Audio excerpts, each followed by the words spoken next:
അഡാപ്റ്റേഷന്റെ പ്രശ്നം. ഞാനിപ്പോ റഷ്യയിൽ പോയി, നമുക്ക് പറ്റുന്ന സൗകര്യം അല്ലെ തണുപ്പ് ഈ 53 വയസ്സിൽ ഈ തണുപ്പൊക്കെ എങ്ങനെ സഹിക്കും?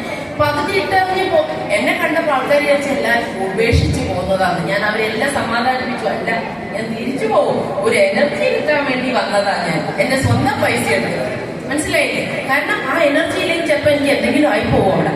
അത് അഡാപ്റ്റേഷൻ എന്ന് പറയുന്നത് നിങ്ങളുടെ പ്രായത്തിൽ നിങ്ങൾ ഉണ്ടാക്കിയെടുക്കേണ്ടതാണ്. അത് അച്ഛനും അമ്മേനെയും ഞാൻ ചീത്ത പറയുമ്പോൾ, ചെറുപ്പത്തിൽ വെണ്ടയ്ക്ക വേണ്ടാന്ന് പറയുമ്പോൾ വെണ്ടയ്ക്ക തീറ്റിക്കണം അച്ഛനും അമ്മയും. അത് അവർ ചെയ്യത്തില്ല, മനസ്സിലായില്ലേ? വെണ്ടയ്ക്ക നിന്നോട് എന്ത് ദ്രോഹമാണ് ചെയ്തത് എന്ന് നമ്മൾ ചോദിക്കുന്നില്ല. അഡാപ്റ്റേഷൻ, അയ്യോ എനിക്ക് അത് പറ്റില്ല, ഇത് പറ്റില്ല, ഈ പറ്റില്ല പറ്റില്ല പറ്റില്ല പറ്റില്ല. പിന്നെ ഭർത്താവിനോട് പോയാൽ അത് പറ്റില്ല, ഭർത്താവ് പറ്റില്ല, ഭർത്താവിന്റെ അമ്മ പറ്റില്ല, ഭർത്താവിന്റെ അച്ഛൻ പറ്റില്ല, ആരും പറ്റില്ല. ഞാൻ അതല്ല, തിരിച്ചങ്ങോട്ടും തിരിച്ച് പുരുഷന്മാരും ഭാര്യയുടെ അച്ഛനെ പറ്റില്ല, ഭാര്യയുടെ അമ്മനെ പറ്റില്ല, ഭാര്യയുടെ വീട് പറ്റില്ല, ഒന്നും പറ്റില്ല.